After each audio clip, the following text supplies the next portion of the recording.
Assalamualaikum warahmatullahi wabarakatuh. Selamat pagi, salam sejahtera untuk kita semua. Yang terhormat Kepala Pusat Pelatihan Masyarakat dan Pengembangan Generasi Lingkungan, Kementerian Lingkungan Hidup dan Kehutanan Republik Indonesia. Yang terhormat Kepala Bidang Peran Serta Masyarakat, Data dan Informasi Dinas Lingkungan Hidup Provinsi DKI Jakarta atau yang mewakili oleh Bu Susti.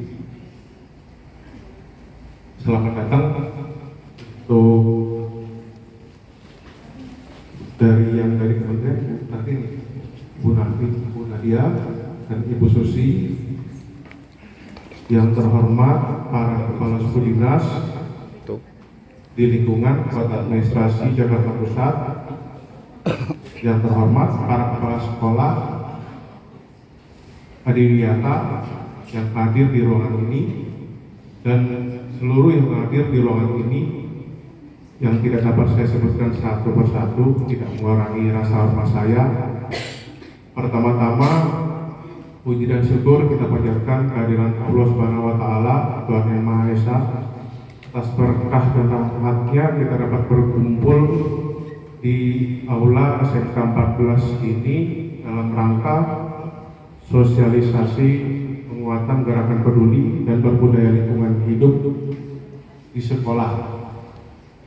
Dari sosialisasi ini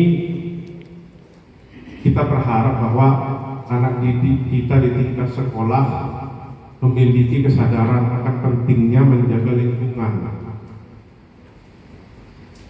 Kami dari tingkat kota, dalam hal ini Pak Wali, sangat apresiasi kepada sekolah-sekolah penerima adiwiyata tingkat kota. Tentunya harapan kita di tahun ini dan tahun-tahun yang akan datang, adiwiyata tingkat kota ini akan terus berkembang di masing-masing sekolah, tentunya ke tingkat yang lebih tinggi, tingkat provinsi, tingkat nasional, tingkat mandiri yang lebih tinggi.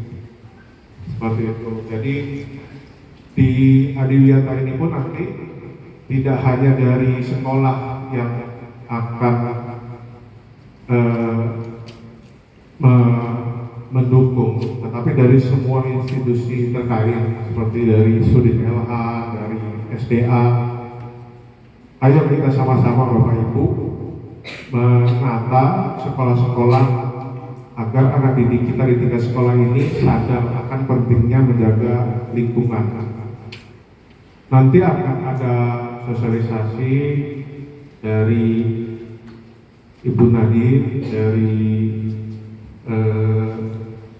kepala sekolah, Ibu kepala sekolah ya nanti yang akan memaparkan ya. Dan Pak Riaka, dan ada sosialisasi dibawakan oleh 3 narasumber ini. Ayo bertanyalah apa yang kira-kira menjadi permasalahan, mungkin bisa ditanyakan di sini. Jadi siapa tahu bisa mendapat inspirasi bagaimana penyelesaian masalah-masalah tersebut di lapangan. Saya kira itu saja mungkin dari kota ya, dari tingkat kota. Ayo kita sama-sama mewujudkan sekolah adiwiyata agar semakin lebih baik ke depannya. Wabillahi taufiq wal hidayah. Assalamualaikum warahmatullahi wabarakatuh. Waalaikumsalam warahmatullahi wabarakatuh.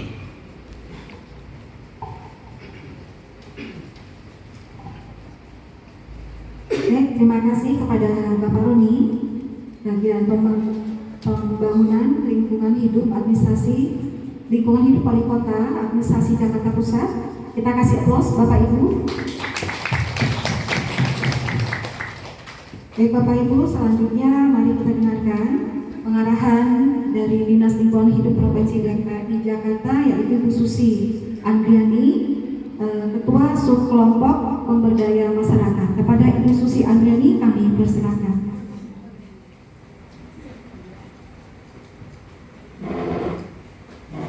Bismillahirrahmanirrahim. Assalamualaikum warahmatullahi wabarakatuh. Selamat Selamat pagi Bapak Ibu. Salam sejahtera untuk kita semua. Yang saya hormati Ibu Nadia dari PGLHK, Kementerian Lingkungan Hidup dan Kehutanan. Yang kami hormati Pak Roni dari Bagian Pembangunan dan Lingkungan Hidup Wali Kota Administrasi Jakarta Pusat. Yang kami hormati Ibu Kepala Sekolah SMKN 14 beserta jajaran. Yang kami hormati Bapak Ibu para perwakilan Kasudin pendukung dan pembina Sekolah Adiwiyata di lingkup Jakarta Pusat. Ada dari Sudin Kesehatan Bu Mukti, terima kasih. Dari Sudin Lingkungan Hidup Pak Andri beserta jajaran, dan Pak Kasatpol LK, terima kasih sudah hadir. Kemudian dari Sudin SDA hadir ya. Sudin Pendidikan hadir. Terima kasih Bapak Pak Saryono dari Sudin Pendidikan. Kemudian dari Sudin Sumber Daya Air ada. Sudin Tambut ada, hadir. Terima kasih Ibu. Dari Sudin KPKP hadir.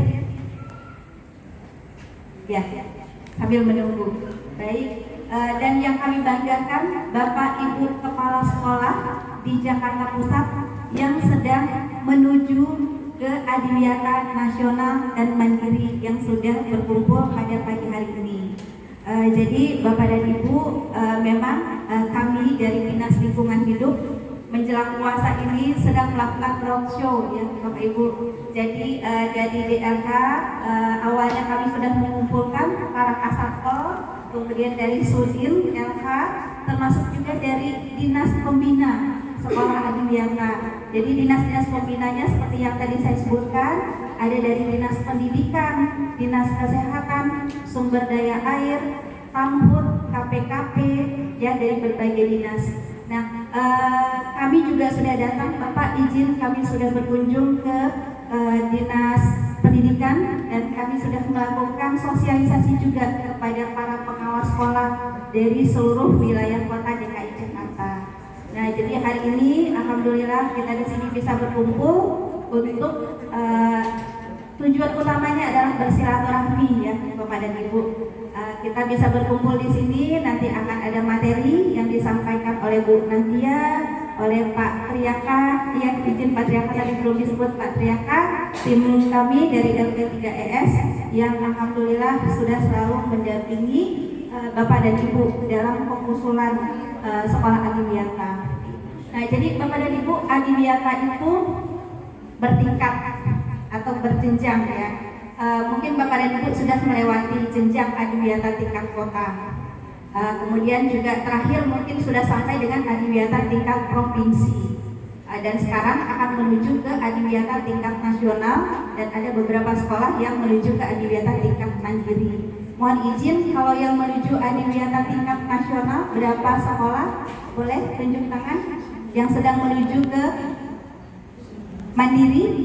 Oh, maaf. Yang mandiri berapa sekolah tadi? 1, 2, 3, 4 ya. 5 dengan SMKN 14, alhamdulillah. Yang tadi nasional izin Bapak Ibu ada berapa? 1, 2, 3, 4. Di depan masih kosong. Nanti mungkin boleh bergeser maju ke depan ya, supaya nanti bisa lebih interaktif dengan narasumbernya. Terima kasih kepada Ibu.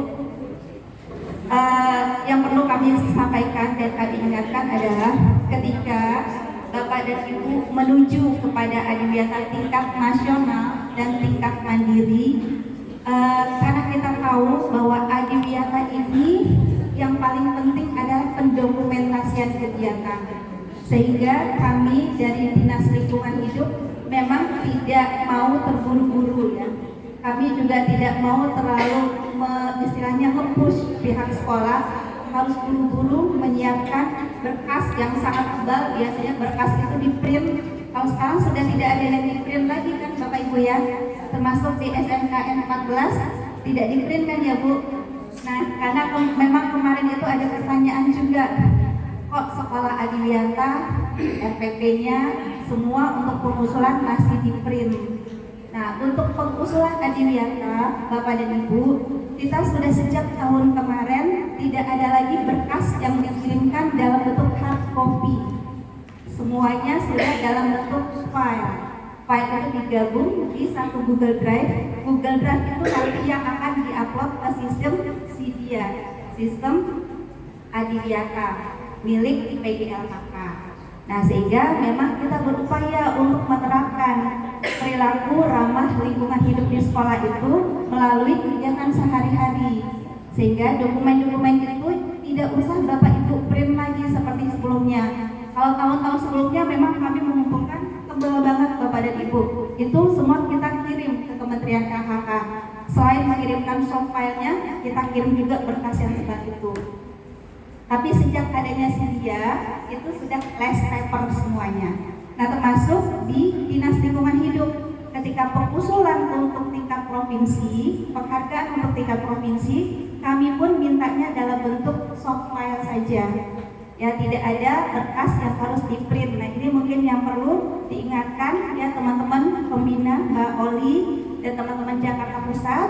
Kita berusaha sehemat mungkin untuk kertasnya, jadi tidak perlu ada print-printan lagi. Jadi nanti dikhawatirkan memang kontradiktif ya antara gerakan mengurangi kertas dengan pengusulan yang memang harus banyak berkas-berkasnya. Nah, inilah yang perlu sama-sama Bapak dan Ibu kita saling mengingatkan. Seandainya memang Bapak dan Ibu diminta untuk mengumpulkan dalam bentuk hard copy, nah itu diingatkan saja kepada pembinanya bahwa kalau dari DLH kemudian dari KLHK itu sudah less paper semuanya. Ya, mungkin demikian Bapak dan Ibu dari saya. Mudah-mudahan acara pada pagi sampai dengan siang hari nanti dapat diikuti dan dapat dimanfaatkan waktunya dengan sebaik-baiknya. Di akhir acara nanti kami mohon izin Ibu Kepsek, teman-teman yang hadir di sini bisa diajak untuk melihat ya Bu spot-spot inovasi dari SMKN 14 Jakarta. Izin Bapak Ibu nanti sebelum pulang kita akan berkeliling dulu melihat inovasi-inovasi yang sudah dilakukan oleh Sekolah Adiwiyata SMKN 14 Jakarta Pusat. Sebelum saya tutup ada pantun Bapak Ibu. Belum. Ke Tanah Abang naik kereta, jangan lupa membeli kebaya. Bapak dan Ibu pegiat adiwiyata, tetap semangat terus berkarya. Terima kasih. Assalamualaikum warahmatullahi wabarakatuh. Terima kasih kepada Ibu Susi Andriani yang sudah memberikan pengarahan kepada kita semua. Kita kasih applause Bapak Ibu. Baik Bapak Ibu, selanjutnya masuk ke acara inti, yaitu materi pertama yang akan disampaikan oleh Ibu Nahdia Maulina, Sarjana Teknik, Magister of Science dari Pusat Pengembangan Generasi Lingkungan Hidup dan Kehutanan, Kementerian Lingkungan Hidup dan Kehutanan Republik Indonesia. Kepada Ibu Nahdia, kami persilakan.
Baik, selamat pagi Bapak Ibu sekalian. Assalamualaikum warahmatullahi wabarakatuh. Oke, ini kita menunggu poin dulu Bapak Ibu. Perkenalkan, saya Nadia, saya dari Pusat Pengembangan Generasi Lingkungan Hidup dan Kehutanan selaku penyuluh lingkungan hidup.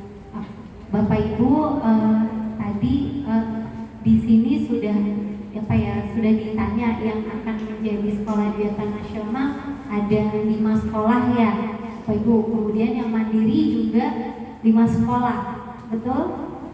Kalau yang untuk perpanjangan apa ada?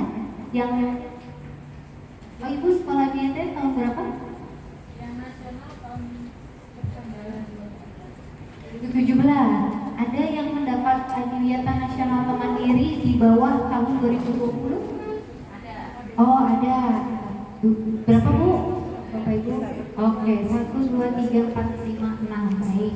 Oke, Bapak Ibu, untuk yang perpanjangan sebenarnya dokumennya akan sama saja.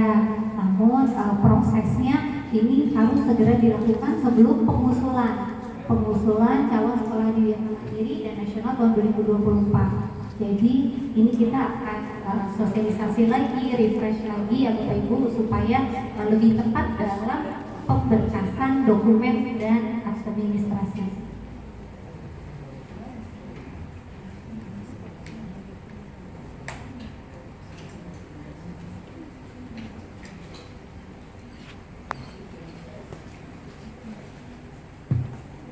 Oke, lanjut Mbak ke bawah.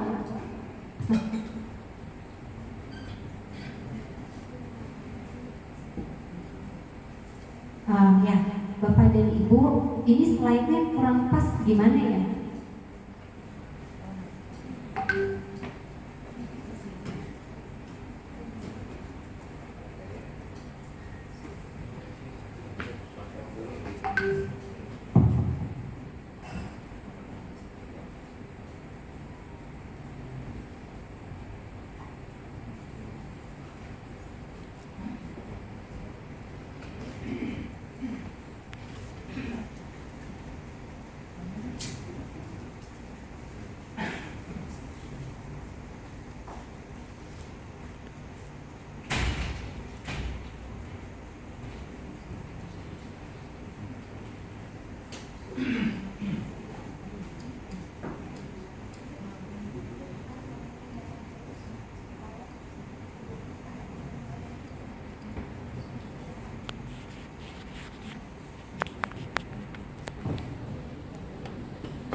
Ini dilihatin si Nadianya.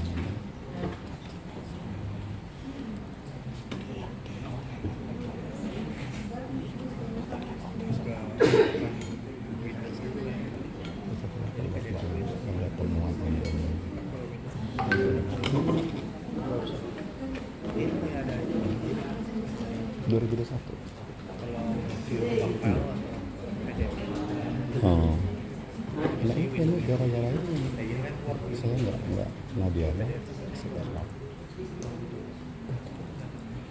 saya langsung kontak dia, tolong ya Pak ya, kalau cinta Pak itu jangan satu, nilai di kuasa dia pun dalam jadi Nadia ini.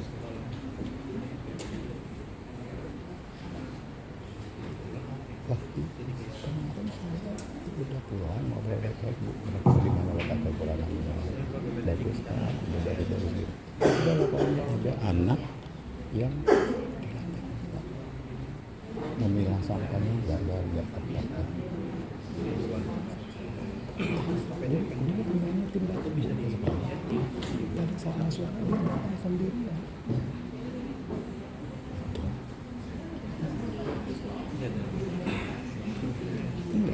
Dulu udah karena kalau dikasih lapangan file udah masuk dan filenya bagus, di lapangan nggak bagus gitu.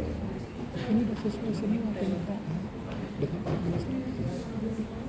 Udah selesai semua, kita minta saya lakukan turun kepala sekolah, membawa kepala sekolah saya dengan nanya Bu Nadia, dia bagus Pak, ngomong aja Bu,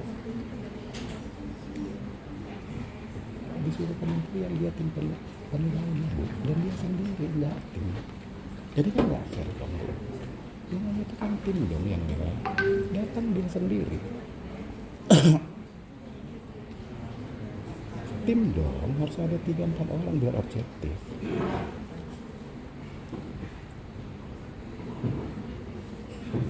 Ya udah kenalan. Karena saya nggak ini Bu, nggak mulai dari kota, saya di kontak dari kontak. Tuh jadinya. Hah? Maksudnya kami yang kedua, bukan pertama ya. Agak apa? Dari dikasih apa? Kami berkas memenuhi nilainya tinggi, tapi Adit perlu diadakan serap gitu dong. Ya udah datang aja gitu kan. Udah muter dia semua administrasi diperiksa, semua folder-foldernya. Pak ini mana ini? Pak ini mana ini? Dulu masih print out Bu, kertas. Terus udah dong muter. Tapi kira-kira kekurangan di mana? Mohon masukannya gitu kan. Bagus kok Pak, benar-benar. Yakin itu benar. Sampai kita kasih statement hasil kerjaannya dari bahan apa? Bentuk angsa, elastik gitu ya. Terima kasih ya Kak. Tiba-tiba ada teman ini dari.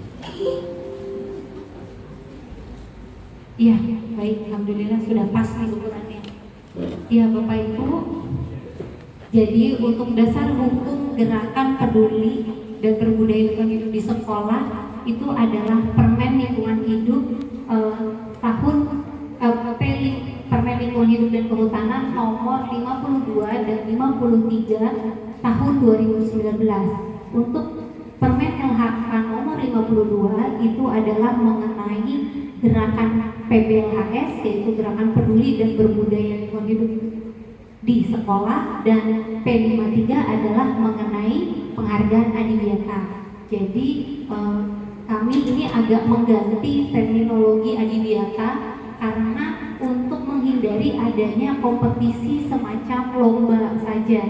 Padahal yang kami inginkan adalah gerakan peduli dan berbudaya lingkungan hidup ini bisa berjalan secara berkelanjutan di sekolah. Maka dari itu kita mengganti peraturan lama menjadi peraturan baru yang disebut dengan gerakan PBLHS. Kriteria sekolah adiwiyata terdiri dari 3 komponen utama. Yang pertama adalah komponen perencanaan gerakan PBLHS, yang kedua komponen pelaksanaan gerakan PBLHS, yang ketiga adalah pemantauan gerakan PBLHS. Di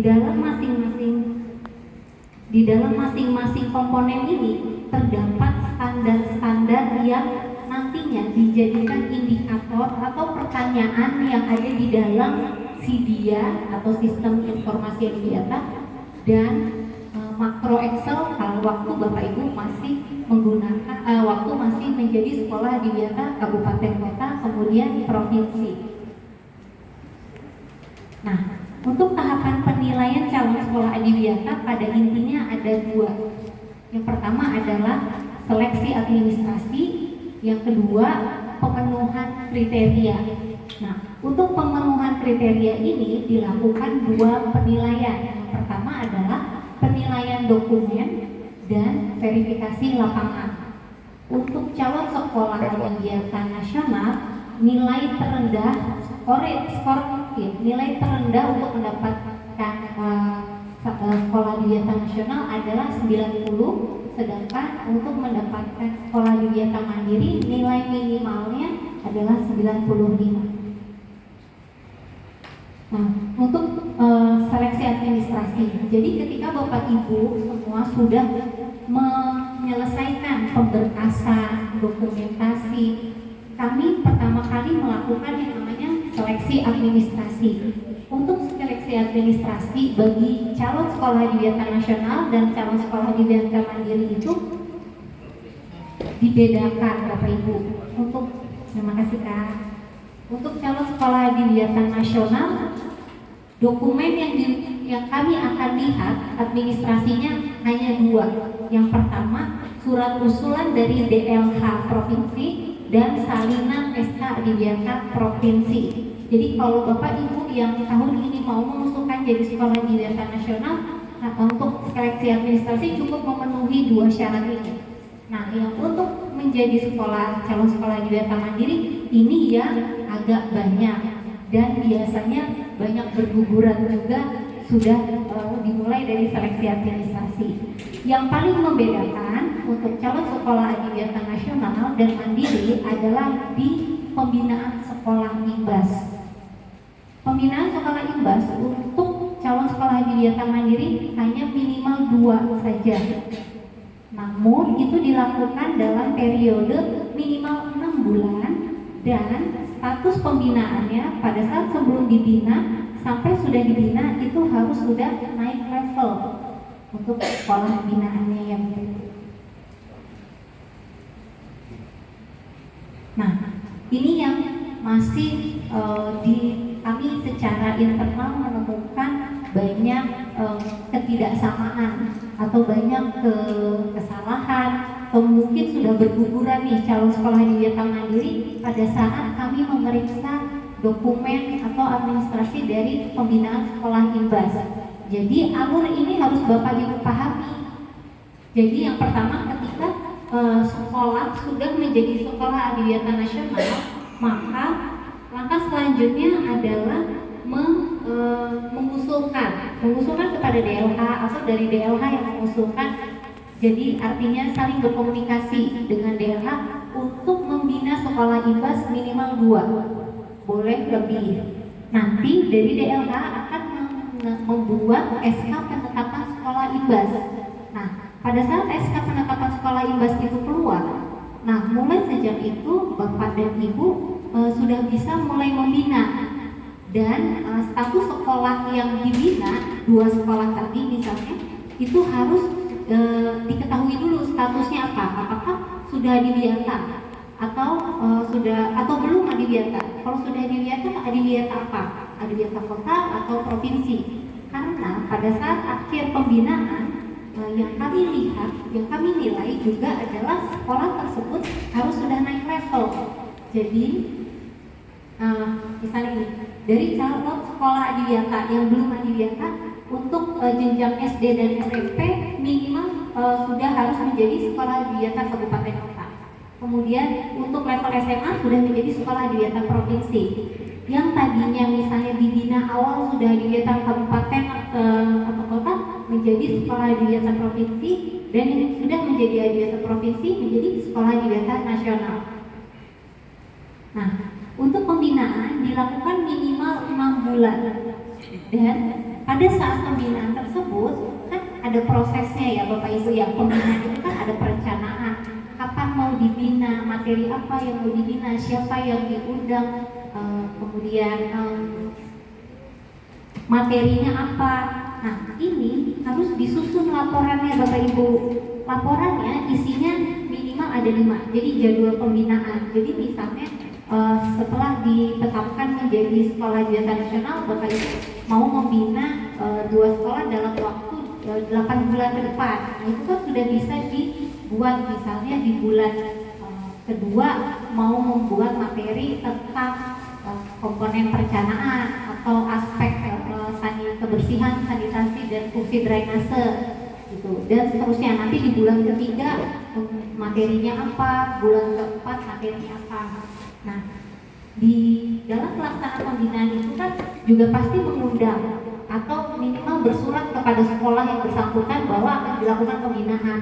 Nah, ini juga perlu dikumpulkan dokumen administrasinya berupa surat dan agenda, kemudian daftar hadir pembinaannya, materi pembinaan, dan dokumentasi. Dokumentasi ini bisa berupa foto atau video, dan dipastikan dalam membuat dokumentasi itu harus jelas keterangannya, siapa sedang melakukan apa, tanggal berapa, itu Bapak Ibu. Jadi jangan hanya sekedar foto kemudian diupload, kita tidak tahu nih ini pertemuan apa, siapa yang diundang, materinya apa. Karena foto pertemuan yang satu dengan foto pertemuan yang lain itu bisa sama Bapak Ibu, bisa mirip. Kalau tinggal diganti judul tuh ya kita akan menilai sebagaimana tulisannya saja. Jadi kalau bisa memang semua foto harus disertakan keterangan. Tadi setelah dilakukan pembinaan, sekolah Imbas naik level adiwiyata. Nah, pada saat itu baru sekolah adiwiyata nasional bisa diusulkan menjadi calon sekolah adiwiyata mandiri. Dokumen dan dokumentasi sangat penting. Dokumen tadi yang bersifat administrasi, dokumentasi ya foto atau video. Nah, apa saja yang perlu dikumpulkan? Dokumen dan dokumentasinya adalah kelengkapan dokumentasi dan dokumen dalam 2 tahun ajaran terakhir. 2 tahun ajaran terakhir itu boleh salah satu saja Bapak Ibu. Jadi tidak harus 2 tahun itu dikumpulkan semua, tetapi harus konsisten dari komponen perencanaan, pelaksanaan pemantauan ketika dipilih yang tahun 2022 sampai 2023 itu terus berarti yang dikumpulkan dokumentasi dan dokumennya. Jangan misalnya komponen perencanaan mengumpulkan 2022, 2023 nanti komponen pelaksanaan tahun yang berbeda. Jangan seperti itu. Jadi dipilihlah tahun ajaran yang paling lengkap, yang paling aktif dalam melakukan gerakan PBHS. Jadi boleh salah satu saja. Kemudian legalitas dokumen. Semua dokumen yang diminta itu biasanya ada legalitasnya, minimal kepala sekolah. Itu juga mohon dipenuhi dengan baik dan dalam bentuk PDF. Ini tadi contoh apa saja yang perlu ditulis waktu menjelaskan foto, deskripsi, dokumentasi, pengambilan gambarnya, maksudnya angle-nya ya Bapak Ibu ya, kemudian kapan dan siapa saja yang ada di dalamnya. Nah, ini contoh dokumentasi untuk jadwal piket guru pada aspek kebersihan, sanitasi dan drainase. Nah, di sini ada harinya, kemudian nama gurunya siapa saja dan keterangannya, tugasnya apa saja. Kalau ini dokumentasi jadwal piket siswa, tahun ajarannya, hari dan nama-nama siswa. Ini biasa ya Bapak Ibu ya. Nah, untuk kejelasan deskripsi, nah Bapak Ibu kalau seperti ini kan sebenarnya tidak jelas ya mau menunjukkan apa gitu. Jadi kalau ini dokumentasi ini ingin menunjukkan bukti kebersihan, maka harus ditulis keterangannya. Ini di ruang apa, aspek kebersihannya apa saja. Ini juga contoh dokumentasi atau kejelasan unsur yang terlibat dan pengambilan gambar. Jadi ini contoh foto yang bagus untuk diambil secara angle. Jadi kelihatan keterlibatannya, berapa orangnya, dan sedang melakukan apa. Untuk keterangannya seperti ini contohnya. Misalnya penanaman dan pemeliharaan pohon yang dilakukan oleh guru. Gurunya yang mana? Yang A, oh yang ini. Dan siswanya yang B, oh ini. Pada ekstrakurikuler pramuka tanggal berapa? Gitu Bapak Ibu. Jadi kalau seperti ini akan mudah sekali dinilai dan cepat sekali dinilai, dan hasil penilaiannya juga bisa tinggi. Contoh lagi, misalnya membersihkan lingkungan yang dilakukan oleh kepala sekolah A yang ini dan guru B yang ini pada kegiatan Jumat bersih tanggal 5 Februari. Jadi ini akan kelihatan, oh melakukan gerakannya di tahun 2022-2023. Kemudian yang melakukan siapa saja, ada kepala sekolah, ada guru pada pembelajaran atau pengembangan diri apa pada kegiatan Jumat bersih. Jadi di sini sudah ketahuan ada tiga poin yang bisa kita lihat. Nah, ini permasalahan yang biasanya kami temui untuk dokumen. Jadi yang pertama, dokumen tidak dapat dibuka. Bapak Ibu, ketika nanti masuk ke aplikasi Sidia, itu semuanya masuk ke link cloud yang biasanya menggunakan Google Drive. Jadi pastikan Google Drive-nya itu harus bisa diakses. Itu ada settingannya. Jadi pilihlah misalnya yang share link, kemudian kami bisa melihat sebagai viewer. Jangan yang pilih yang terbatas atau bahasa Inggrisnya kalau di Google Drive nanti restricted, itu tidak bisa dibuka Bapak Ibu, dan itu memperlambat penilaian kami karena kami harus ke DLH juga. Tolong sekolah ini dokumen tidak bisa dibuka, begitu terus, dan itu akan bolak-balik. Jadi pastikan dites dulu semuanya dokumen itu bisa dibuka. Kemudian dokumen dikirim dalam 2 tahun ajaran terakhir. Pilih tahun ajaran yang paling lengkap dan konsisten dari perencanaan, pelaksanaan sampai pemantauan tahun tersebutlah yang dipilih.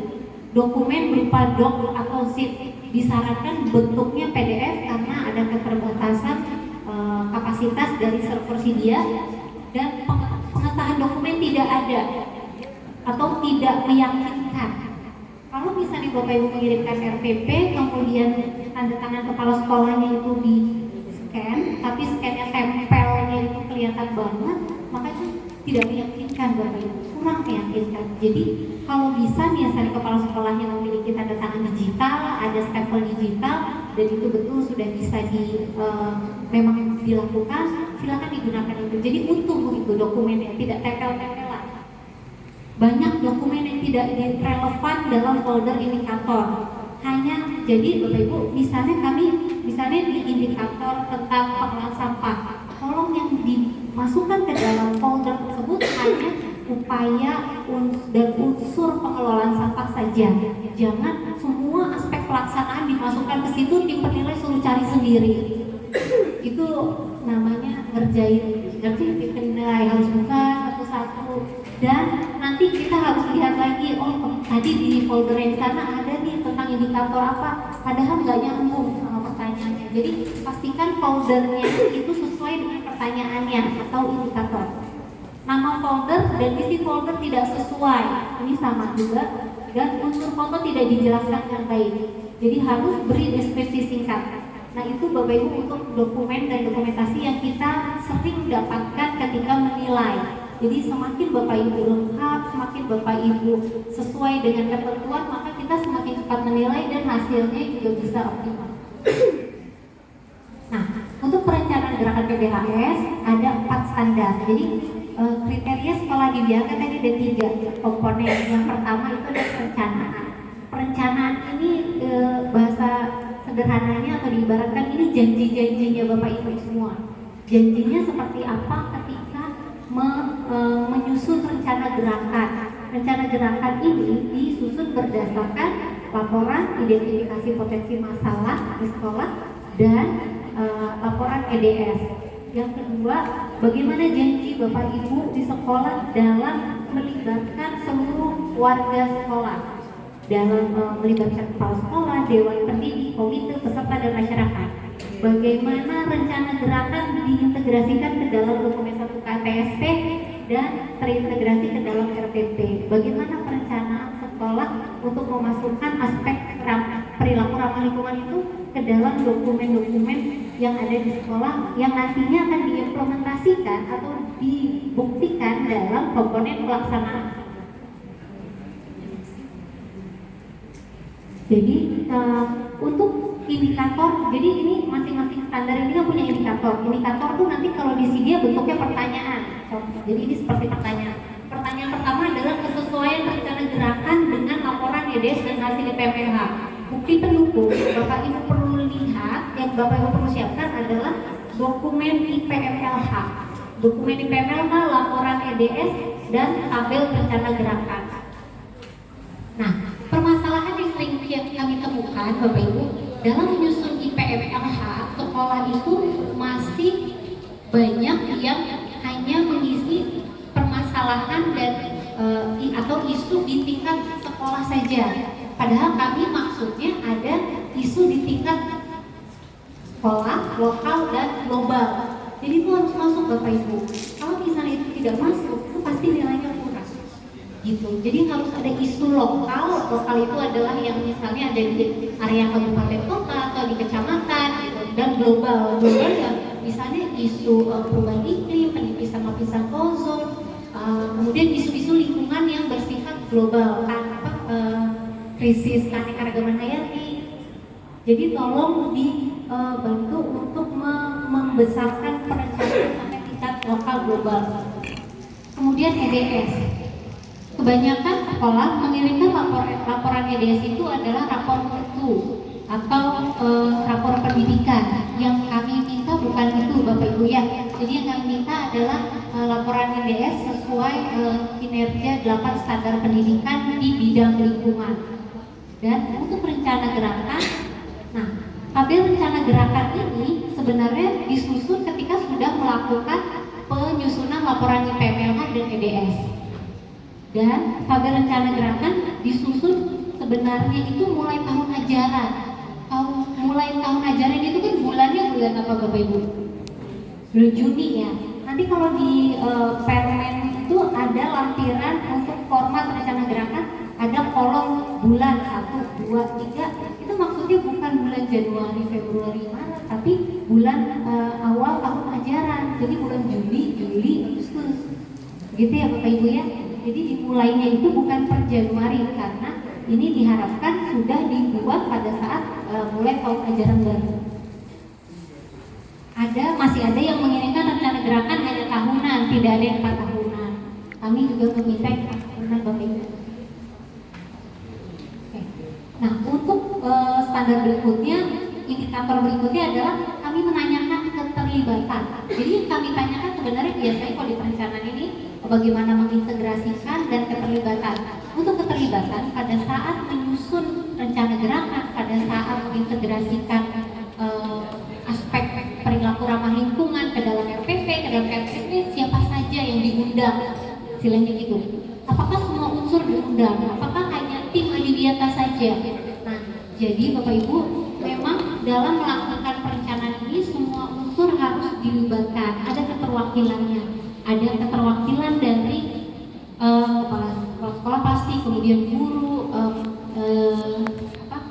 staf pendidikan, kemudian siswa, komite. Itu nanti kita akan ceknya di mana? Di absensi, Bapak Ibu. Kita akan cek di absensi.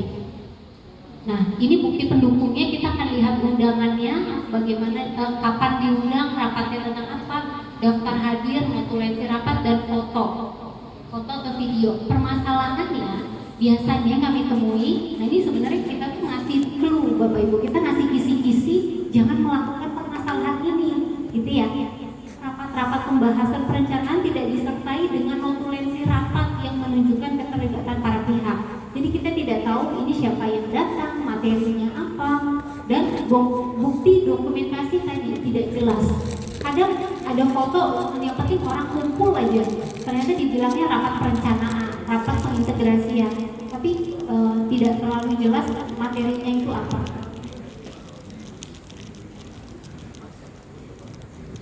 Yang berikutnya adalah bagaimana mengintegrasikan rencana gerakan PBHS ke dalam dokumen 1 KTSP. Nah, yang kita lihat Bapak Ibu ketika kita menilai indikator ini adalah kesesuaian antara visi, misi, tujuan, dan pengembangan diri. Kita akan melihat 4 hal tersebut secara inline. Jadi Bapak Ibu, untuk penulisan visi itu sebenarnya tidak perlu ada adiwiyatanya itu tidak apa-apa. Kami kalau di pusat itu menganggap misalnya sudah visinya adalah misalnya mencetak generasi yang beriman dan bertakwa, itu sudah termasuk di dalamnya adalah mencetak generasi yang ramah lingkungan. Yang kita akan lihat lebih jauh, lebih detail adalah di misi dan tujuan. Gitu. Jadi kami tuh tidak mengharapkan adanya KTSP baru khusus untuk dokumen adiwiyata, gitu. Karena dulu kayaknya semua dibuat ada adiwiyatanya, kemudian di highlight warna hijau, sehingga berusaha meyakinkan penilai atau memudahkan tim penilai. Tapi sebenarnya kami menghindari adanya ini dokumen kok sepertinya adiwiyata sekali, apakah betul KTSP-nya dibuat seperti ini yang asli. Padahal maksud kami adalah mengintegrasikan saja. Jadi nanti kita akan lihat juga di misi dan tujuannya. Jadi ini harus bisa dijabarkan sampai ke situ. Nah, yang akan kita lihat adalah dokumen 1, 2 tahun terakhir Bapak Ibu boleh dipilih, dan program pengembangan dirinya kita juga akan lihat. Nah, untuk pengintegrasian rencana gerakan ke dalam RPP. Nah, ini Bapak Ibu yang biasanya memakan waktu banyak sekali untuk dinilai karena biasanya sekolah itu memasukkan banyak sekali RPP, 60, ada 80, dan kita tuh akan melihatnya biasanya secara acak dulu. Misalnya kalau mata pelajaran yang pasti berhubungan dengan lingkungan kan biasanya IPA, biasanya kita tidak lihat itu, tapi kita mungkin lihat di matematika, lihat di bahasa Indonesia gitu. Kalau yang banyak, jadi kita akan lihat secara acak. Ya. Nah, kita akan lihat berapa jumlah aspek penerapan PRLH yang diintegrasikan. Bapak Ibu masih ingat ada berapa aspek PRLH di sekolah Diata? Nah, betul. Jadi yang pertama adalah aspek kebersihan, fungsi sanitasi dan drainase, konservasi energi. Ini yang mau dilihat penanaman, pemeliharaan dan pembinaan pohon atau tanaman, konservasi air, pengelolaan sampah dan inovasi. Betul Bapak Ibu. Jadi 6 aspek itulah yang akan kita cari di dalam RPP. Jadi semakin banyak semakin bagus, dan kalau bisa semua aspek itu masuk ke dalam RPP di mata pelajaran yang berbeda-beda tidak apa-apa.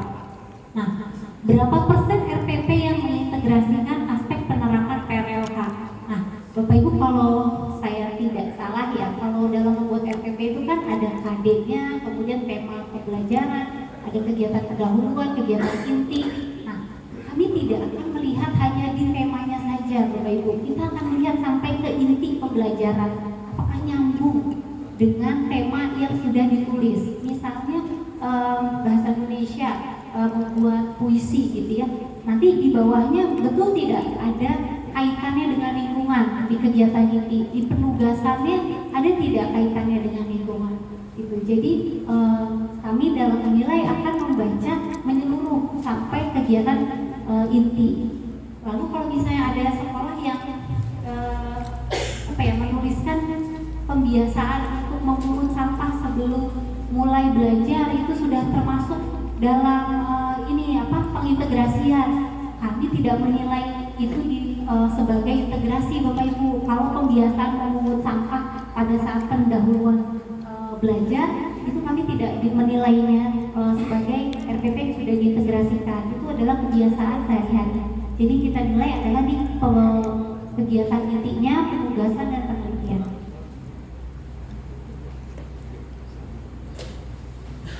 Nah, itu tadi bagian perencanaan ya Bapak Ibu. Jadi itu adalah janji-janji Bapak Ibu untuk melaksanakan gerakan PBHS. Nah, bagaimana mewujudkannya? Mewujudkannya harus terbukti di sini. Pelaksanaan. Di dalam pelaksanaan gerakan PBHS ada 5 standar. Yang pertama adalah pembelajaran. Jadi RPP yang tadi sudah Bapak Ibu susun, sudah Bapak Ibu kumpulkan. Nah, kita akan cek apakah betul pembelajaran pada mata pelajaran ekskul dan pembiasaan diri ini mengintegrasikan tentang aspek perilaku ramah lingkungan hidup. Lalu kami di gerakan PBH ini sebenarnya tidak hanya ingin warga sekolah saja yang diajak untuk menjalankan gerakan, tapi juga di sekitar sekolah, di luar bangunan sekolah juga kami akan nilai. Itu ada indikatornya. Kemudian bagaimana sekolah membentuk jejaring kerja dan komunikasi, bagaimana kampanye dan publikasi gerakan PBHS, dan bagaimana membentuk dan memberdayakan kader adiwiyata. Bapak Ibu ini kan pasti nanti di dalam pelaksanaan gerakan PBHS akan melibatkan siswa sebagai kader adiwiyata. Mereka kan juga menjadi penggerak-penggerak di kelasnya atau di sekolah. Nah, ini kita akan lihat proses pembentukannya dan pemberdayaan mereka apa saja yang dilakukan. Ini tadi aspek PRH-nya ada 6 Bapak Ibu. Ini kalau yang mau menjadi sekolah biota nasional mandiri harus hafal ya, itu harus hafal di luar kepala. Oke, dari semua 6 aspek tadi, pertanyaan atau indikator yang kita tanyakan di dalam Sidia akan sama, akan mirip. Yang itu pertama, upaya apa saja yang dilakukan untuk mencapai aspek tersebut, siapa saja yang melakukannya, dan bagaimana kondisi setelah dilakukan upaya tersebut. Contoh, untuk aspek kebersihan, fungsi sanitasi dan drainase, kita akan tanya berapa jumlah unsur warga yang berpartisipasi. Semakin banyak unsur utama, pasti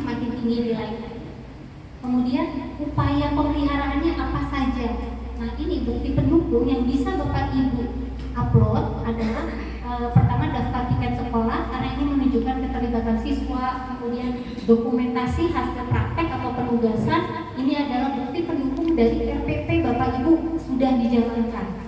Kemudian SK-tim atau POKJA, buku monitoring atau checklist kegiatan pemeliharaan dan dokumentasi. Nah, untuk pertanyaan bagaimana nih kondisi kebersihan, fungsi sanitasi dan drainase, bukti pendukungnya cukup dokumentasi berupa foto atau video tentang kondisi kebersihan, fungsi sanitasi dan drainase yang bersih, yang lancar dan profil sekolah. Nah, Bapak Ibu, ini penting nih unsur yang terlibat. Kalau misalnya sekolah melibatkan banyak unsur, tapi ternyata bukan unsur utama, lebih banyak unsur tambahan, maka ini nilainya akan tetap kecil. Jadi misalnya sekolah merasa saya sudah melibatkan banyak sekali deh, saya sudah ajak orang tua, petugas kebersihan, petugas keamanan, tapi ternyata di unsur utamanya yang diajak juga hanya tenaga pendidik, maka itu nilainya akan kecil. Nah, nilai akan tinggi untuk di keterlibatan unsur adalah jika unsur utama terpenuhi lebih dari 80% dan ada unsur tambahan di sebagai perwakilannya. Jadi 80% itu berarti ya minimal ada 3 Bapak Ibu yang di sini harus ada di dalam bukti keterlibatan. Ya, baru yang ini keterwakilannya ini boleh tidak semua, tidak apa-apa karena nilai yang besar ada di situ. Contoh upayanya, upaya pemeliharaan untuk kebersihan apa saja sih? Misalnya membersihkan ruangan sekolah, membersihkan toilet dan wastafel, membersihkan saluran air dan mengurangi septic tank. Nah, Bapak Ibu, dalam membuat dokumentasi, kami juga mengharapkan Bapak Ibu itu membuat dokumentasi yang wajar. Jadi jangan misalnya kepala sekolah di foto sedang membersihkan toilet, gitu kan? Rasanya tidak seperti itu ya, pembagian tidak seperti itu gitu untuk keterlibatan kepala sekolah. Kemudian anak kelas 1 SD juga fotonya lagi membersihkan septic tank, tidak seperti itu juga gitu kan? Kan kami kalau menilai juga masih manual Bapak Ibu, jadi kami kan bisa melihat ini beneran gitu. Jadi karena penilaian ini justru masih manual, kita justru masih bisa berpikirnya tuh secara wajar atau enggak.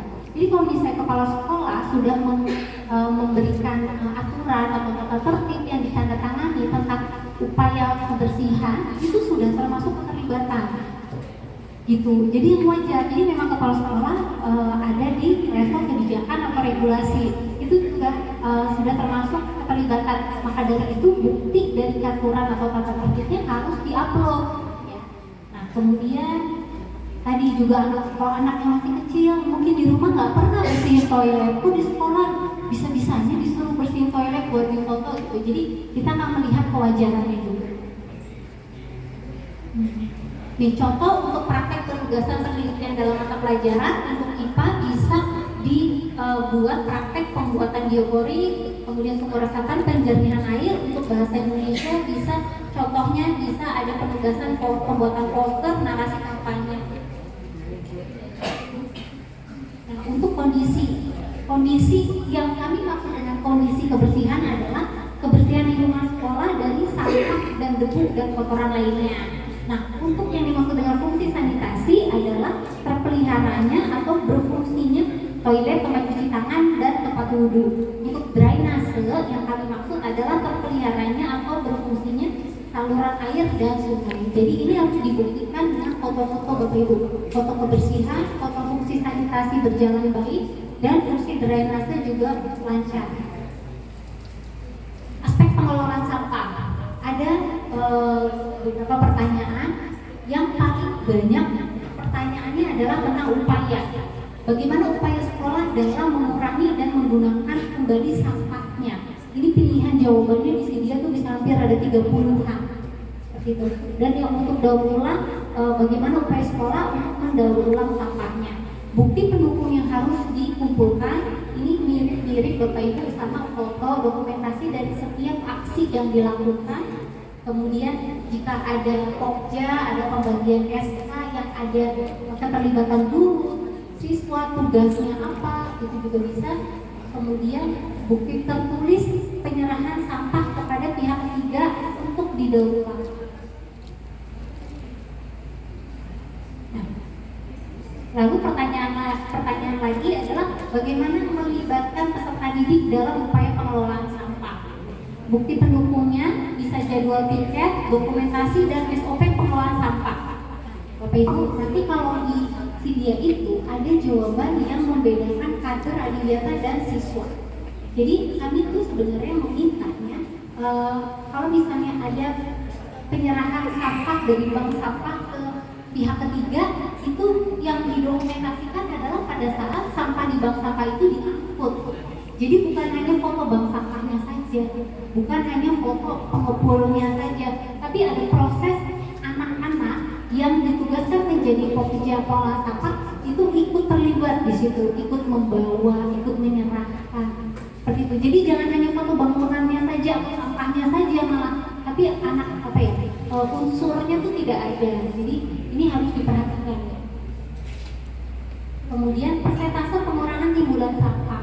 Nah, ada pertanyaan berapa data volume sampah sebelum adiwiyata dan setelah adiwiyata. Yang kami maksud sebelum adalah betul-betul sebelum mengenal gerakan PDHS. Jadi sebelum sekolah Bapak Ibu jadi sekolah adiwiyata kabupaten kota atau provinsi. Jadi sebelum menjalankan gerakan ini berapa? Oh kan gak ada datanya, bagaimana? Kita bisa pakai asumsi. Kita pakai asumsinya per orang di setiap orang memproduksi 0,2 kg sampah per hari. Kemudian dikali dengan total warga sekolah pada tahun tersebut, dikali jumlah hari belajar efektif, hari belajarnya. Begitu, itulah timbulan sebelum. Karena biasanya sebelum ada gerakan adiwiyata kan belum pernah nih ngitungin sampah. Kan ngitungin sampah biasanya ketika sudah mulai misalnya punya bank sampah atau setelah mengikuti adiwiyata. Kalau misalnya sebelum tidak ada data, maka asumsi itu silakan digunakan. Rumusnya 0,2 kg dikali per orang, dikali jumlah warga sekolah, dikali hari belajar efektif. Nah, yang setelah apa saja yang dihitung? Yang setelah mengikuti gerakan yang biasa ini, yang kami minta hanyalah timbulan residu, Bapak Ibu. Jadi kalau Bapak sudah memilah sampah nih, sudah ada bank sampah kan sudah ketahuan sampah kertas, plastik, kaleng, kemudian sudah punya komposter, sudah ketahuan nih volume daun kering, kemudian ada tetap residunya nih. Nah, yang kami minta hanya residu ini ya, Bapak Ibu. Kita tidak menuliskan sampah yang terkelola. Jadi yang kita minta adalah sampah yang akan dibawa ke TPA, yaitu yang residu. Oke, ini aspek selanjutnya, penanaman pemeliharaan pohon tanaman. Pertanyaannya adalah kegiatan penghijauannya itu yang dilakukan apa saja? Apakah penanaman atau pemeliharaan atau pembibitan? 3, upaya ini harus dibedakan dokumentasinya, Bapak Ibu. Jangan sama semua. Yang penting ada anak di dekat tanaman, hijau-hijau, nggak bisa seperti itu. Jadi harus kelihatan sedang menanam di tanah atau di pot, memelihara, sedang memberi pupuk atau menyiram atau membibit. Kan kalau pembibitan tuh masih kecil-kecil ya, itu harus kelihatan, harus dibedakan. Jadi jangan yang penting ada di greenhouse deh anaknya, jangan yang penting itu. Oke. Kemudian siapa saja yang terlibat? Lagi-lagi ini kita akan minta siapa saja yang terlibat. Ini bisa dibuktikan dengan profil sekolah untuk jumlah warga sekolah, karena nanti ada perhitungan yang kita akan membandingkan jumlah pohon dibanding dengan jumlah warga sekolah. Jadi jangan jumlah warga sekolah 1000, jumlah tanaman pohonnya cuma 200 gitu. Itu terlalu itu masih sedikit ya. Jadi kita makanya minta jumlah warga sekolah, daftar piket kelas, pokoknya dokumentasi masih sama seperti tadi. Nah, kita kan ada pertanyaan, berapa jumlah pohon atau tanaman yang ditanam dan dipelihara dan tumbuh, Bapak Ibu ya? Jadi yang tidak tumbuh, yang mati tidak bisa dihitung. Bukti pendukungnya kita akan minta daftar jenis dan jumlah pohon atau tanaman yang tumbuh. Kalau misalnya ada satu jenis tanaman tapi jumlahnya banyak, itu dihitung jumlahnya. Jadi kita minta jenis dan jumlah juga. Nah nanti proporsi penilaiannya itu yang kita hitung adalah yang jumlah. Jadi walaupun misalnya jumlahnya tidak banyak, tapi jenisnya tidak terlalu banyak, tapi jumlahnya banyak, itu yang akan berpengaruh kepada penilaian perhitungan persentase ke perbandingan warga sekolah. Nih, hal yang perlu diperhatikan Bapak Ibu nanti pada saat mengumpulkan dokumen, kegiatan penanaman harus diikuti dengan pemeliharaan. Jadi memang ketika sedang ada upaya menanam, sudah ada foto menanam, itu harusnya ada upaya pemeliharaan, ada dokumentasinya juga. Apakah itu penyiraman, pemupukan, penyiangan, penyulaman, kegiatan harus dilakukan warga sekolah, dan perhitungan jumlah tanaman atau pohon itu adalah bukan yang tanaman semusim, gitu ya, bukan sayur. Bukan tanaman sayur. Jadi kita minta seperti tanaman pohon keras, tanaman hias, itu tidak apa-apa.